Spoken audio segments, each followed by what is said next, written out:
his beloved wife Ella died, Wilma Castro, the head of a food company, didn't think he could ever love again or be happy. But people say grief lasts about 3 years, and maybe they were right. Anna, Wilma's mother, often told her son, "Dear, your son needs a mother. You should keep living.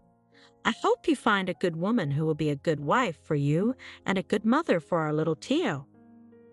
One day, the young widower met Ingrid. After a week, he knew she was the one he wanted to spend his life with. Ingrid quickly connected with his 6-year-old son Tio, which made Wilma even more sure about their relationship. A couple of months later, Wilma proposed to Ingrid, and they had a beautiful wedding. Anna was thrilled and said, "Now I'm not afraid to die. You and Tio are in good hands." Wilma replied, "Mom, stop saying that. Ingrid and I haven't given you a granddaughter yet, and you'll definitely dance at Tio's wedding." After their honeymoon in the Seychelles, the newlyweds started their family life, which Wilma described as beautiful. Unfortunately, after a while, Wilma faced a serious problem. Tio started getting sick very often, and his father, Wilma, couldn't figure out why. Ingrid loved the boy a lot and tried to create a healthy environment for him, but it didn't help. One illness came after another: runny noses, sore throats, and even bronchitis. "Why don't we send him to a health camp?" Ingrid suggested. "But Tio has never been away from home for so long," Wilma replied thoughtfully. "Well, there's a first time for everything," Ingrid said. "Yes, but not at 6 years old," Wilma objected. "It seems too early for him to be far away from his family." "I understand your concern, but I think it will be good for Tio. He'll become more independent and get some fresh air and a change of environment. Maybe life in the city isn't good for him." "No, I hadn't thought about that," Wilma said, shaking his head. "I'm totally confused. I don't understand why he keeps getting sick. Everything was fine before. I try my best to keep him safe from viruses, but nothing works," Ingrid said, sobbing and wiping her tears. "I watch his diet and air out his room regularly. I don't want to keep him far away from us because I love him," Wilma said, "but I can't stand to see him suffer anymore. My heart aches for the poor boy. Maybe airing his room less often would help. I think it's too chilly in there." "That's not a problem," Ingrid replied. "It's worse for him when it's very hot. Fresh air helps reduce germs, but I'm not a doctor. In the camp, Tio will be under the care of specialists." "Well, maybe you're right," Wilma said thoughtfully. "Maybe a health camp isn't such a bad idea. I'll think about it. Thank you, my dear, for all you do for my son." Wilma began looking for good children's camps and soon found a suitable one for Tio. He contacted the camp administration. "We have an individualized approach for each child," said a woman with a pleasant voice. "The minimum stay is 2 months." 2 months, Wilma repeated in a quiet voice. He wasn't ready to be apart from his son for so long. "Yes, 2 months," the administrator confirmed. "But don't worry, you can visit your child any time." "Well, that's not so bad," Wilma replied. "How do I sign up?" The administrator explained everything, and that was it. Now Wilma had to prepare Tio for the trip.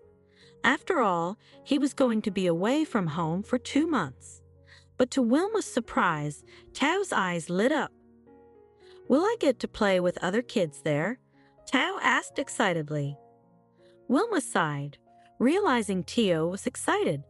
He had taken Tio out of school when he started getting sick often, so Tio missed being around other children. Ingrid was right. A kids' health camp was a great idea.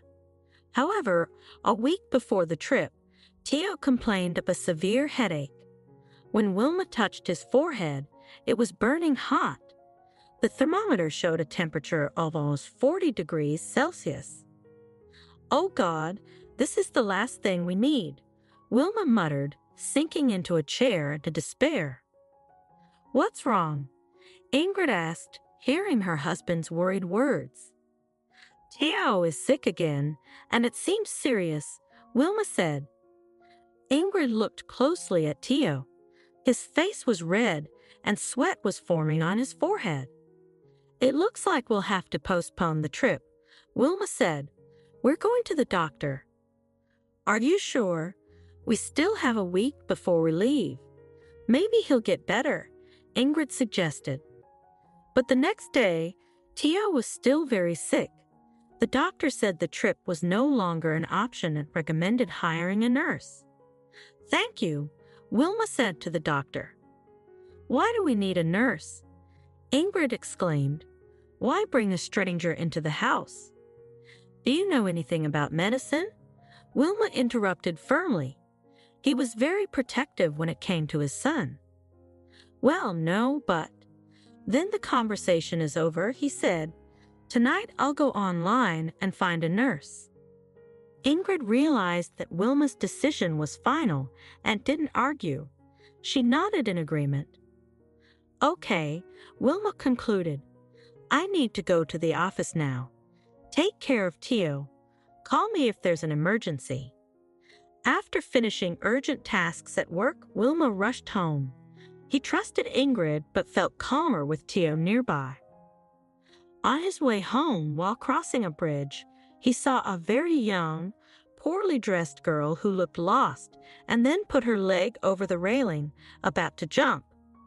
Wilma quickly stopped his car and rushed out. "What are you doing?" he shouted, pulling the girl away from the railing. "Are you tired of living?" "Yes, tired," the girl sobbed. "This isn't life, it's just suffering." "Come on, let's go to the car," Wilma said. After a moment of hesitation, the girl followed. "What's your name?" Wilma asked gently. "Corey," the girl replied timidly. "Corey, why does such a young, beautiful girl think life is suffering?" Wilma asked. "I'm pregnant," Corey whispered, starting to cry. "Wow, congratulations," Wilma said, shaking his head. "So you've decided not only to ruin yourself but also your innocent child?" "My fiancé left me," the girl kept sobbing. "I trusted him, and he did such a cruel thing to me." "I see," Wilma nodded, "but that's still no reason to take your life and your child's life." "It's easy for you to say," she sighed, "but I have no one to turn to and nowhere to live." "What about your parents?" Wilma asked. Corey explained that her father left the family when she was 2 years old. Her mother raised her alone. When Corey was 14, her mother met Bob. Bob moved into their house in the village and took care of repairs and chores. He seemed like a hard worker, and both Corey and her mother appreciated his help. Everything was good for about 3 months, but then Bob started having long bouts of drunkenness. "Mom, why don't you kick him out?" Corey asked. "Why do you need him?" "You wouldn't understand," her mother had said. "Even though he's bad, he's mine." Then her mother got very sick, with no hope of recovery. She passed away in a few months, like a candle burning out. Bob stayed with Corey, saying, "I'm registered here, so I'm not leaving." Corey didn't like living with Bob, who was basically a stranger, but she had no choice because Bob had the right to stay there. Eventually, she met Steve. They rented an apartment and started living together. But when Corey told Steve she was pregnant, he wasn't happy. She moved out of their apartment, and when she tried to go back to her mother's house, she found it had burned down. Bob said it was because of old wiring, but Corey thought it was because he smoked in bed. "I was desperate," Corey said. "I had nowhere to go and no one to ask for help." "There's always a way out," Wilma said gently. "No, I'm not going to have an abortion, Corey said, shaking her head. My mother told me never to do that because of my Rh-negative blood type. If I did, I might never be able to have a baby again. I see, Wilma sighed, puzzled. Unlike many businessmen, Wilma Castro had not lost his compassion for people, and he really wanted to help Corey. But how could he help her? What can you do? Wilma asked.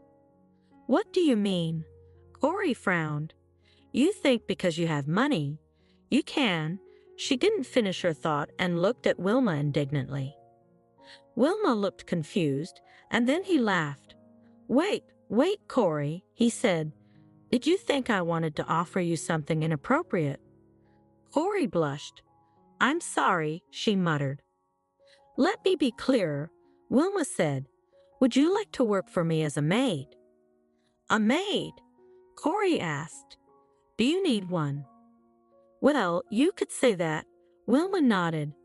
I have a maid, but she isn't working out very well. What's wrong with her? Corey asked. What if I'm not right for the job for the same reason?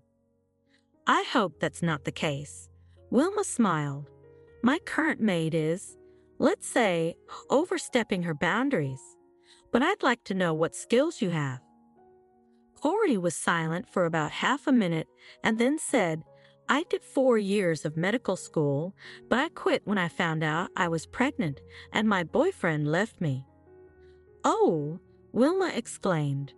Why didn't you take a leave of absence? Everything happened at once. I just couldn't handle it, Corey said. I understand, Wilma replied. Then he had an idea. What if I hire you as a nurse for my son, Theo? 4 years of medical school is impressive. Corey looked scared. Oh no, I don't think I can, she said timidly. I'm afraid I can't handle it, Corey said. Didn't they teach you anything in medical school? Wilma asked, widening his eyes. I can't believe that. Corey kept saying no, but Wilma's natural ability to persuade did the job.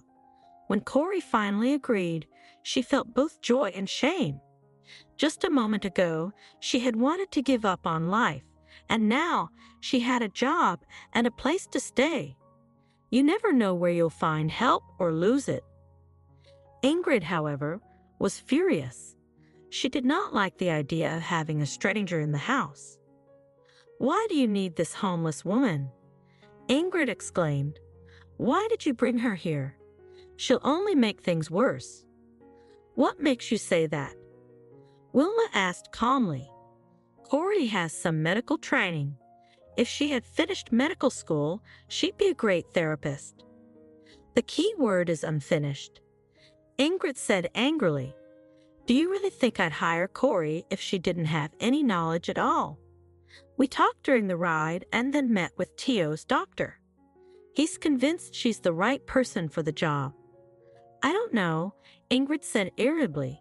She's just an undergrad, and she's pregnant. Honestly, I was shocked by your decision, darling.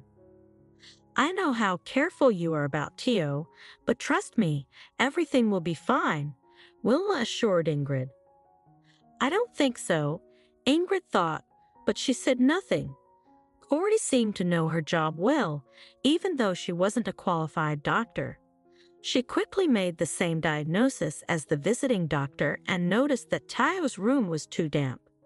His frequent illnesses are probably because of this, Corey suggested.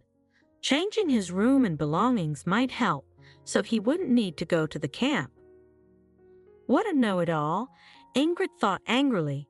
She didn't want to live with someone like Corey. However, Wilma trusted his instincts and believed Corey's presence would be beneficial, and he was right.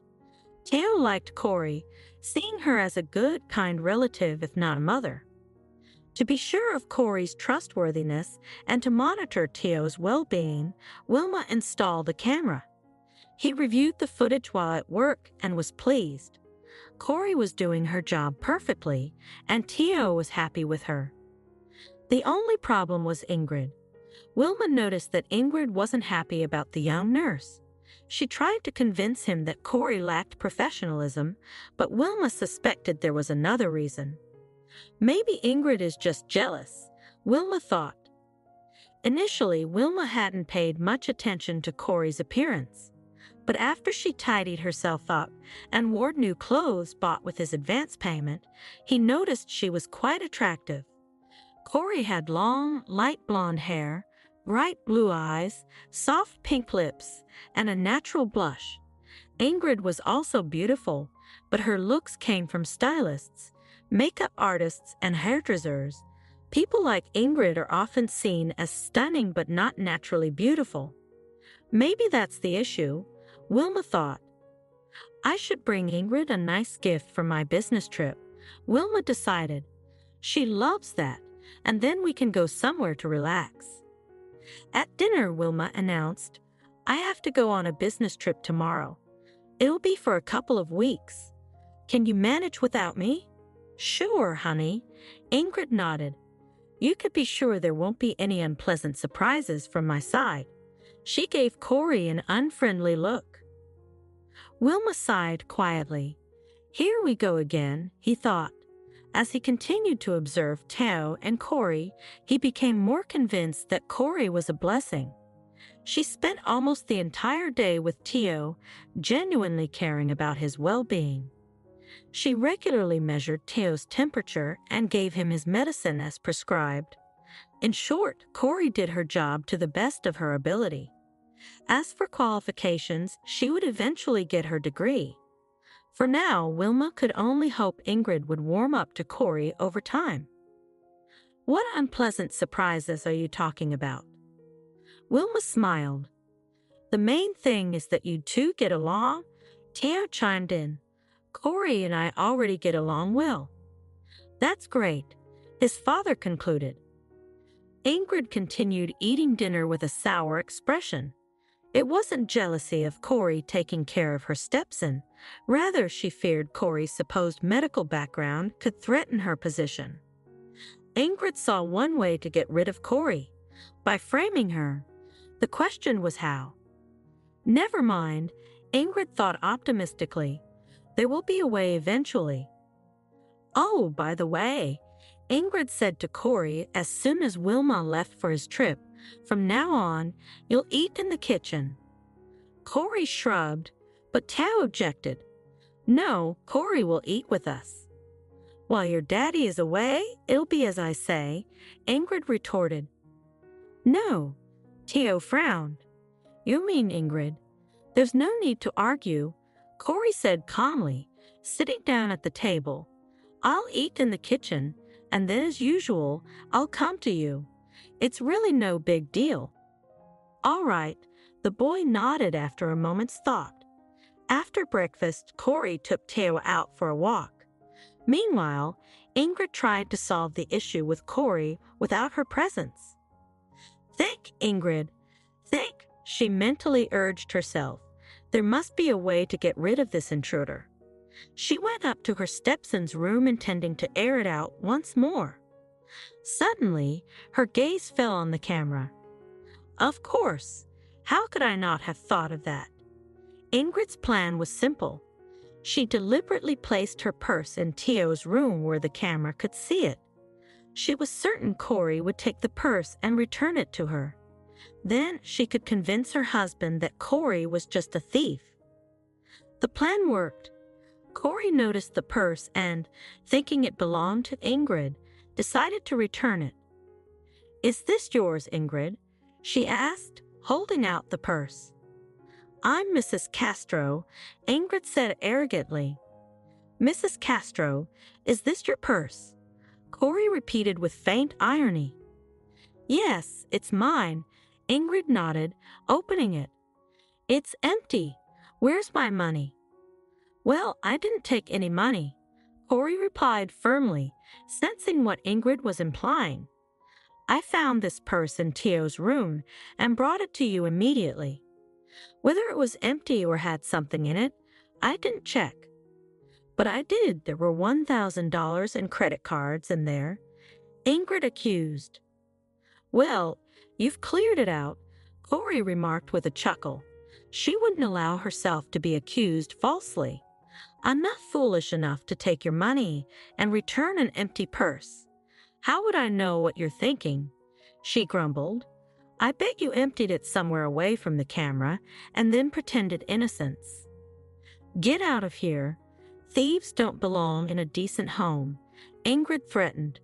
You can consider the money you stole as your severance pay. But I didn't take any money, Corey insisted, her voice trembling. I don't want to hear your lies, Ingrid said coldly.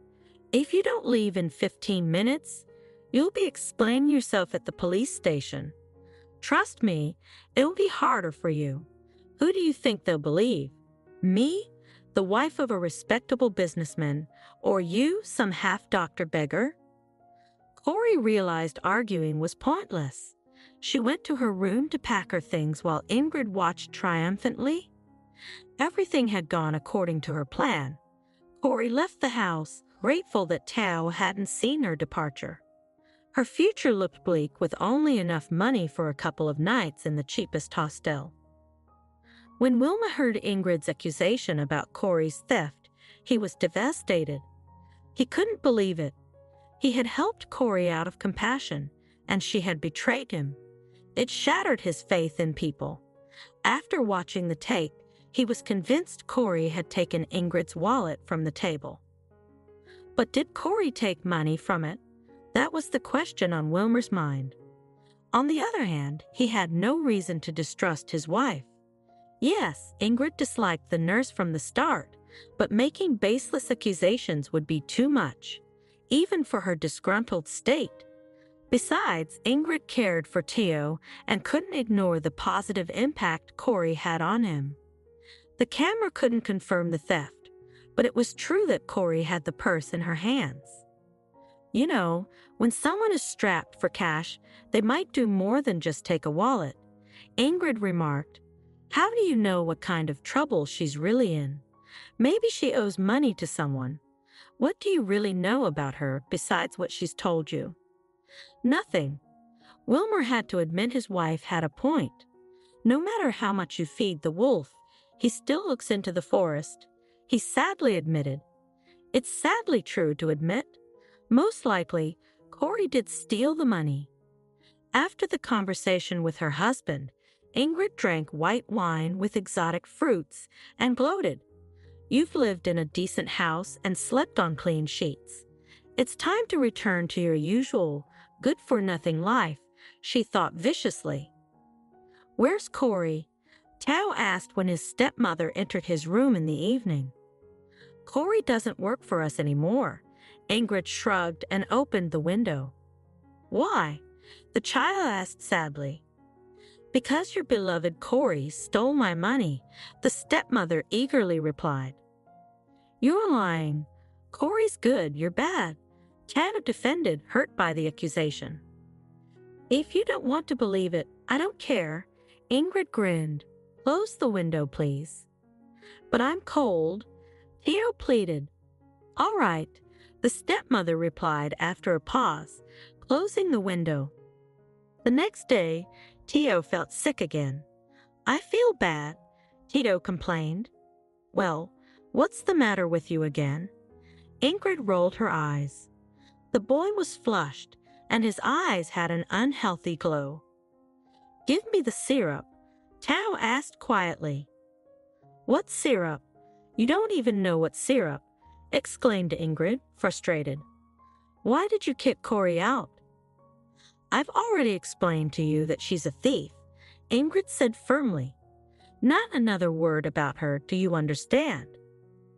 Tio, sensing he wouldn't get what he wanted, decided it was better to wait for Daddy. Reluctantly, Ingrid gave him the syrup and left the room. She wanted to open the window, but Tio said he was very cold, so she left it closed. As Tio lay in bed, he felt miserable. It wasn't just the illness. He missed Corey deeply. He knew Daddy loved him very much, but he was busy with work.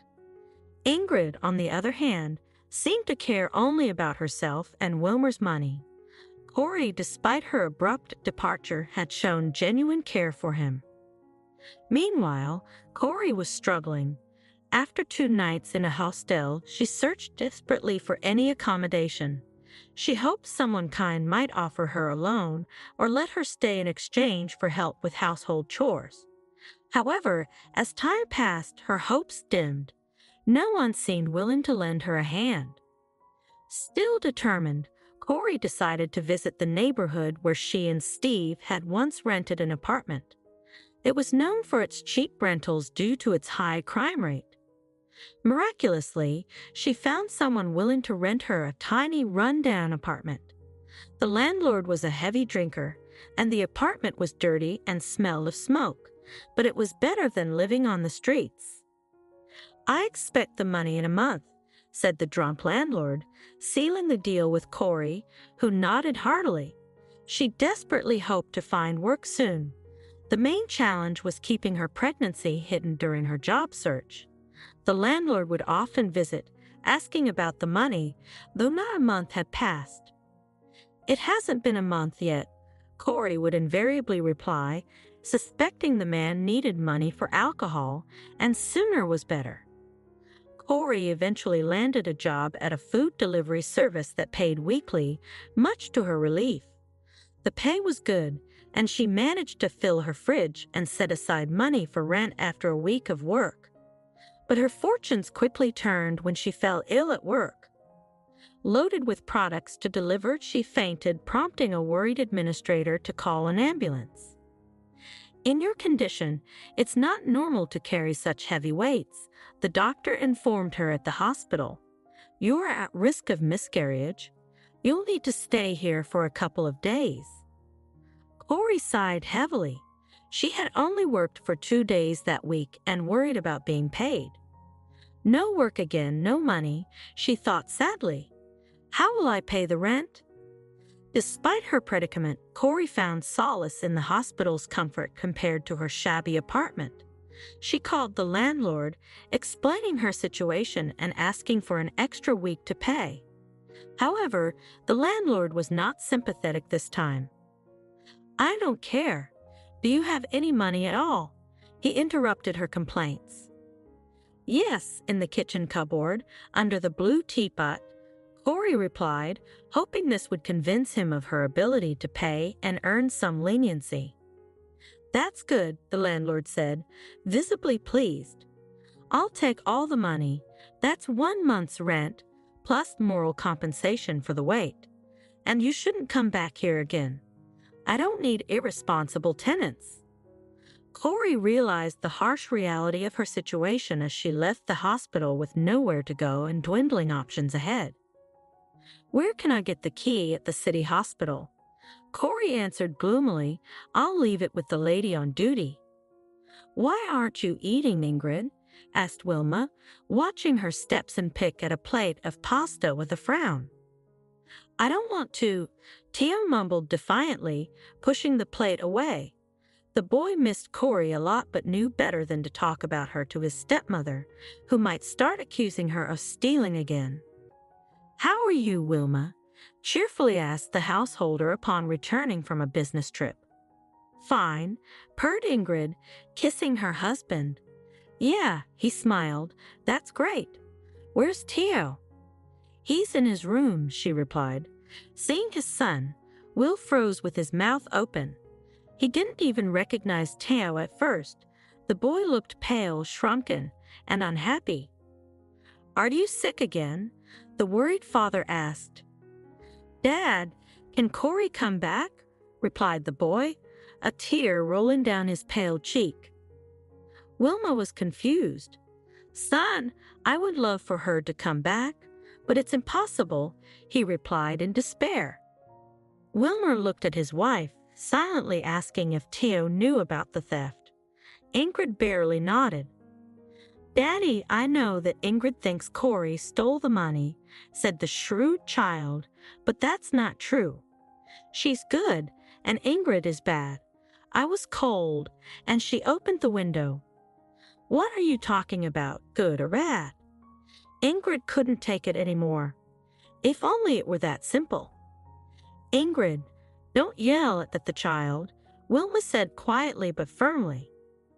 I'm sorry, she stammered, but you should understand. I understand, said the husband. When I left, Teo got sick again. Isn't that reason enough to listen to his request? Ingrid couldn't believe her ears. Are you going to hire her again? Maybe, Wilmer replied. I'd like to hear the other side of this story first. Without delay, Wilmer began his search for Corey. It didn't seem easy because she had no permanent address. All he had was the address of the apartment she shared with her child's father, but they had broken up. It was unlikely she would return after such betrayal, though she might have acquaintances there. It's worth a try, reasoned Wilma. There are no other clues yet. The neighborhood looked shabby to the successful businessman. It felt like a different world on its streets. Wilmer showed Corey's picture to the locals, but people just shrugged. He was about to leave empty-handed when luck smiled on him.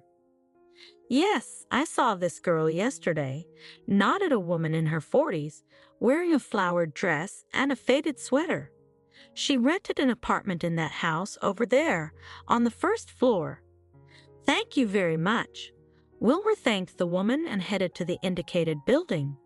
At the entrance, he saw 3 drunken men and asked, Guys, have any of you rented an apartment to a woman named Corey? Well, let's say it's me, one of them replied with a smile, showing his few remaining teeth. She was my tenant. Is it really you? Wilmer asked. Yes, she rented from me. The man replied, eyeing Wilmer with interest, clearly hoping for some money. Whatever you ask, as long as the information is useful, Wilmer guessed. He paid $50 and found out the information was indeed important. Corey had rented an apartment from the drunk man, but he had asked her to leave because she hadn't paid. Do you know where she could be now? Asked Wilmer, not expecting an answer. The day before yesterday, she was in the city hospital. The man replied. She called and tried to get me to let her stay another week. I said no, I'm not running a charity. I see, Wilmer nodded, taking money out of his wallet and walking away. What kind of jerk kicks a pregnant woman out? Wilmer thought angrily. But then again, what else could I expect from someone like him? However, Wilmer was more focused on something else. If Corey, as Ingrid claimed, had stolen money, why couldn't she pay for her place? The answer was clear.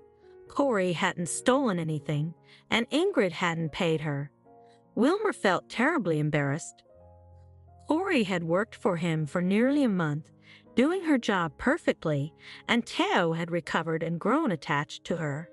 I just have to find her, Wilmer thought, heading to the city hospital. Praying that Corey was there, he found her. I was threatened with miscarriage, Corey said sadly, her smile tinged with sorrow. Wilmer's heart sank. That's not what I wanted for someone who worked for me, he thought anxiously. You did a good job while you were here, he said aloud, raising his eyebrows in surprise. Yeah, Corey nodded. After Ingrid kicked me out, I found a job at a delivery service. That's actually why I wanted to talk to you, Wilmer began. It's a very delicate issue, Wilmer said, unsure of what to say next. Corey spoke up to help. Mr. Castro, I didn't take your wife's purse. Well, I did, but I didn't look inside. I just wanted to give it back to her. Corey sounded desperate, and Wilmer believed her sincerity. I believe you, he said quietly. Let's go back. I agree, but your wife won't let me work, Corey said uncertainly. I'll handle my wife, Wilmer assured her. Good, Corey nodded. Now rest and take care of yourself. We're looking forward to having you back. Wilmer smiled. The doctors worked hard, and Corey's pregnancy was saved. Wilma and Teo came to her discharge together. I'm very glad you're coming back, little Teo said seriously, looking at her. Seeing Corey, Ingrid pressed her lips together unhappily but said nothing. She didn't know what to do. Oh, these Beckers, Ingrid thought grudgingly. They are rarely tenacious creatures. You close the door, they come in through the window. There's no point in trying to set Corey up again. Wilmer wouldn't believe it anyway. Tao quickly recovered, his cheeks rounded and rosy. He loved going for walks with his nanny. They visited the zoo, amusement parks, and other fun spots for young visitors. Once, Tao and Corey found a puppy at the park, took him in, and named him Finn. Wilmer was happy, but something still bothered him. "Corey, you're like a magician," he said one day. "Tao has recovered, grown stronger, and is happier now than before. What's your secret?" "Miracles, that's what," Corey replied shyly. Tao was moved to a new room, where optimal air temperature and carefully chosen medications worked wonders. "That's all the miracles," Corey explained. At the mention of temperature, Wilmer suddenly remembered his son's complaints about Ingrid. "I was cold, and she opened the window." It struck Wilmer that this might have caused Tao's frequent illnesses. Wilmer had often wondered why his son's room was damp.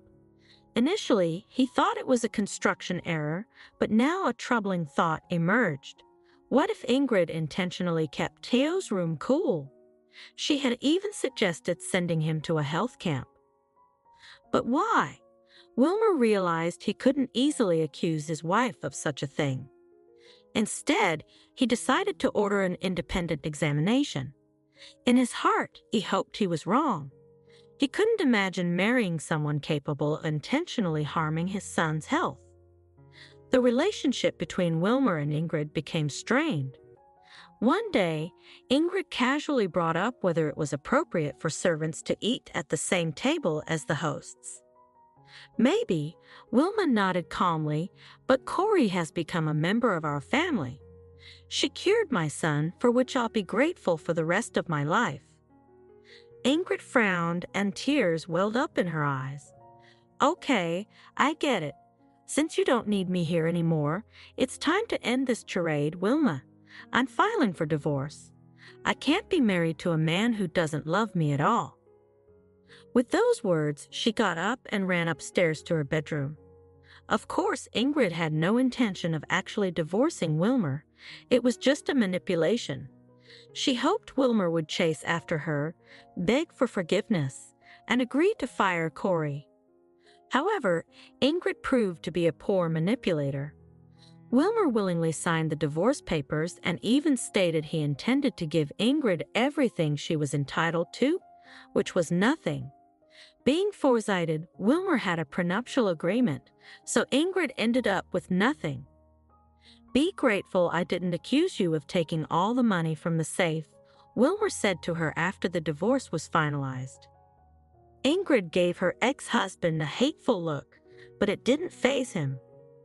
"Well, my dear, note that it wasn't me who filed for divorce," Wilma grinned, handing her the results of an independent examination. "Goodbye. I wish you happiness in your search for another fool." "To hell with you." Ingrid angrily walked away, her heels clacking loudly. "How could I fail so stupidly?" Ingrid thought bitterly. "Well, I'll make life fun for you. They say laughter is best when you laugh last." That same evening, armed with gasoline and a lighter, Ingrid went to Corey and Teo's house. Corey and Teo were playing board games while Finn, their dog, roamed happily. Wilma was expected back soon. "It smells burnt," Teo remarked. Corey sniffed and also noticed the burning smell. Then she saw flames through the window. "I'm scared, Corey," Teo cried. "Calm down, darling. Stay calm," Corey reassured him, picking him up and running towards the exit. They couldn't waste any time. The fire was spreading fast. Corey placed Teo safely on the grass and took a moment to catch her breath. A neighbor ran up, saying, "I've already called the fire department." "Theo, there's Finn," Corey realized. Without hesitation, she rushed back into the blazing house. Minutes later, a deafening explosion shook the area as the house collapsed like a house of cards. Driving home, Wilmer couldn't believe his eyes. His beloved house was engulfed in flames. "Where's my son?" Wilmer shouted as he jumped out of the car. "He's safe at the neighbor's," a firefighter assured him. Wilma rushed towards the neighbor's house, hoping Corey and Finn were safe too. "Corey," Theo stammered, overwhelmed with shock. "And Finn, they've taken her to the hospital," Wilma learned. "She's seriously injured." At the hospital, Wilma found out Corey was stable. Her hands and feet were burned, but her life and pregnancy weren't in danger. Thankfully, Corey had escaped just before the house collapsed through an emergency exit. Wilmer sat by Corey's bedside as she slept under sedation, holding her hand with a worried expression. He realized how much he cared for her. "I never got the chance to tell you that I love you," Wilmer whispered, gently squeezing Corey's hand. The house was destroyed by fire but was insured. Security cameras captured Ingrid setting the fire, but she couldn't be prosecuted because she was declared insane and placed in a psychiatric hospital. Corey recovered day by day. One day, Wilmer visited her at the hospital with Theo. "Why did you risk your life like that?" Wilmer asked. "It's Theo's favorite puppy. We found him in the park and took care of him," Corey explained with a smile. "As you know, we're responsible for those we've tamed." "Then you're responsible for me, Corey," Wilmer said softly. "After this ordeal, I've realized how much you mean to me. I won't let you go anywhere else if you'll have me." Corey underwent rehabilitation and they got married. On New Year's Eve, she felt the joy of motherhood as their baby girl was born. This new year became the happiest time in Wilmer's life as their family grew happier and stronger, reminding him why life was worth living for.